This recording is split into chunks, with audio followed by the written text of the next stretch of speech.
Hi, and welcome back to Football Made Simple.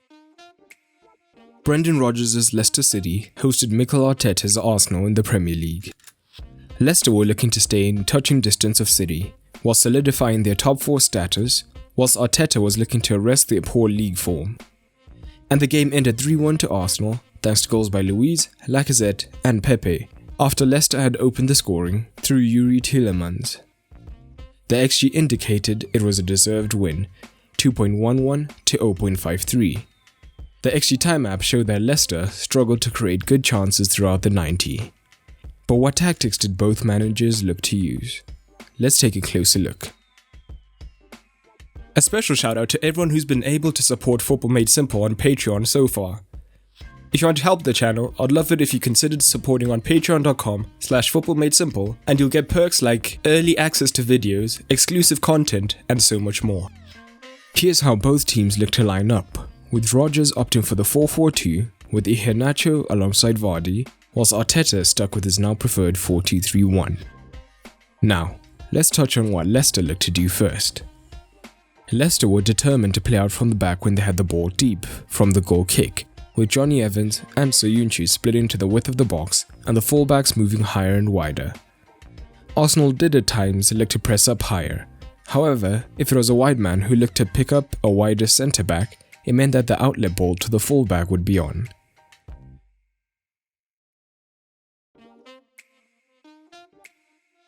And in open play, there were similarities for Leicester, but Arsenal's pressing shape was efficient, meaning that the Foxes struggled to progress the ball at times. Once Schmeichel found one of the wider centre-backs, it would often be Smith Rowe who advanced from attacking midfield to pick up the second centre-back, and crucially, this was backed up by one of Xhaka or El-Neni, who pushed up to press the ball side pivot.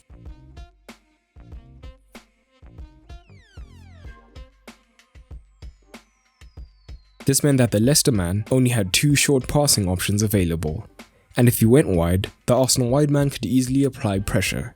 So, funneling the ball into wider areas was one of Arteta's pressing traps, with the touchline acting as an extra defender.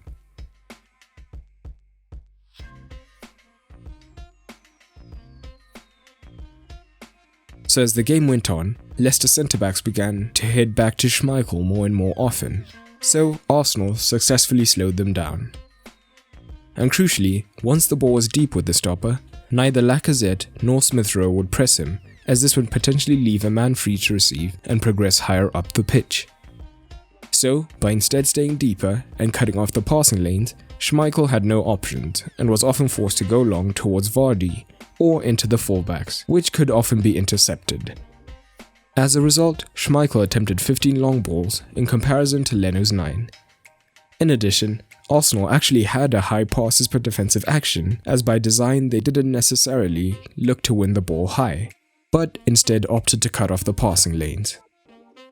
We do see elements of committing their pivots to the press in Arsenal's third goal. Lacazette has dropped deeper into the midfield to try and win a loose ball, and we see that it's Xhaka who's pressing and wins the ball, and quickly advances and releases Pepe, which eventually leads to the goal. However, Arsenal's pivots looking to push high could be taken advantage of at times. The threat of Vardy's pace in behind meant that Arsenal's centre-backs would drop deeper at times to reduce the space to play into. And we would often see Iheanacho drop into the space created to receive the ball, and once turned, he would look for the ball into Vardy, or occasionally drive forward to look for the shot.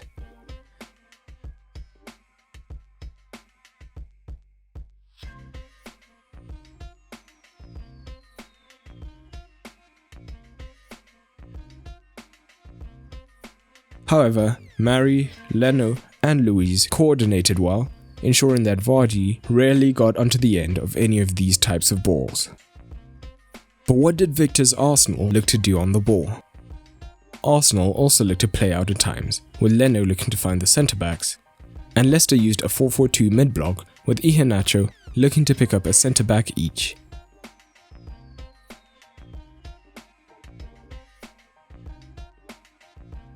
As a result, Arsenal looked to create a numerical advantage, and this could be by El-Neni dropping central to be the third centre-back, creating a 3 versus 2. Smith Rowe tended to remain high, so Xhaka would be isolated in midfield, making central progression difficult, so Luiz would receive the ball wide of Leicester's pressing men and look to drive the team high.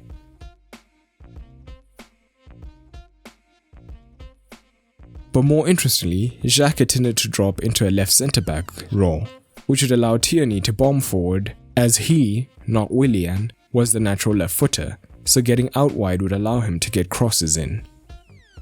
But again, this could leave Elneny isolated in midfield, and this made him difficult to find.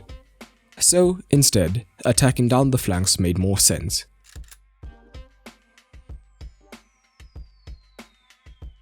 We see this with Arsenal rarely attacking centrally.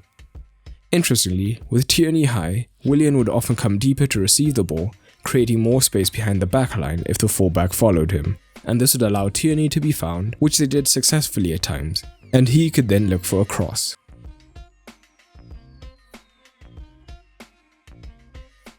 But this shape is also how Arsenal conceded, as we often saw Tielemans push high up to continue pressing Xhaka. In the lead-up to the Leicester opener, we see Willian drop deeper to receive, whilst Tierney has pushed on, and Tielemans looks to apply the pressure. Leicester win the ball, and with Tierney high, Tielemans has a free run. No Arsenal man comes across to cover him, allowing him to have a free shot on the angle, which he dispatches. But with this build-up shape, we could see Smith Rowe, and Lacazette in particular, drop deep and to the left to receive the ball and help the build-up down the left. Naturally, this would cause Leicester to shift across, leaving space down Arsenal's right for the switch, which Pepe or Cedric could receive and then look to advance.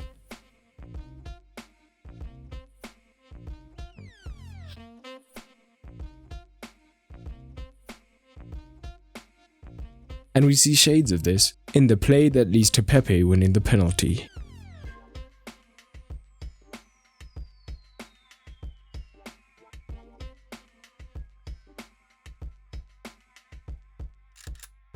Overall, this was a well-earned comeback for Arsenal, who showed grit after a shaky start. Rodgers, on the other hand, will be concerned by their lack of cutting edge, and their position in the top 4 is not looking quite as secure as it once did. But what did you make of the match? As always, not all of the tactics could be covered, so what else did you notice? Drop it down in the comments below. And a special mention to Mohammed Habib, Nicholas Nilsson, and Nate Wathen for helping to support Football Made Simple on Patreon. But that's all for today, and remember, keep it simple.